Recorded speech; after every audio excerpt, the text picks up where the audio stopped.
اول از همه اجازه از پدر بزرگوارم، مادر عزیزم، کاکای گرامیم، ینگه‌های دلسوزم و شما حضار گرامی، روز مادر را برای همه‌تان مبارک میگویم. امروز مقاله‌ای که در مورد مادر تهیه نموده‌ام به حضور شما به خوانش میگیرم.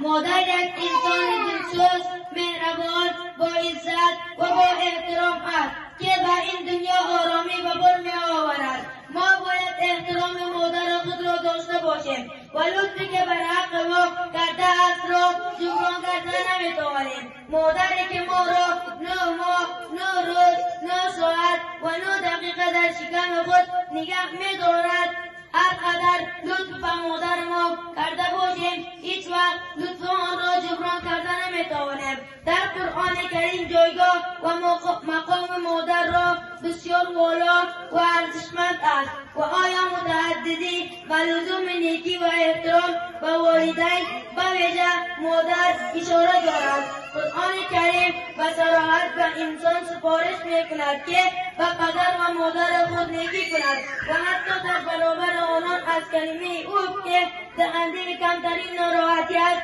استفاده نکند.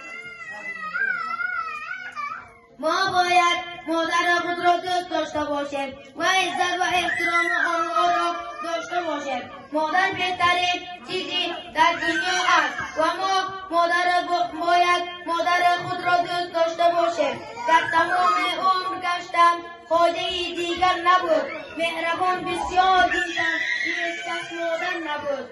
حرمت هر کس جدا و حرمت مادر جدا. مادر من خالق روح زمین بعد از خداست. گر تو میخواهی سعادت در دعای مادرت، خیر و نیکی باغ و جنت زیر پای مادرت.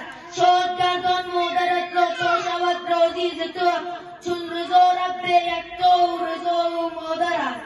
طفل بودی بی تحرک، بی بیان و بی زبان، لیکن حالا این جوانی از دعای مادرت. نام داری، مال داری، شهره گشتی در جهان، هر دو عالم هرچی داری از برای مادرت.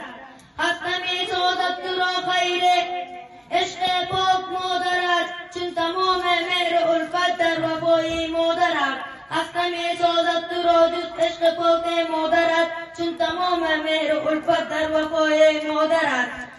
و حالا آهسته به آخر برنامه رسیدیم. خدا کند خسته نشده باشد. و حالا از برادر ما مزفردون میخواهیم تا که شعر زیبایشان در مراسم روزی ما را خاتمه دهد و در آخر روز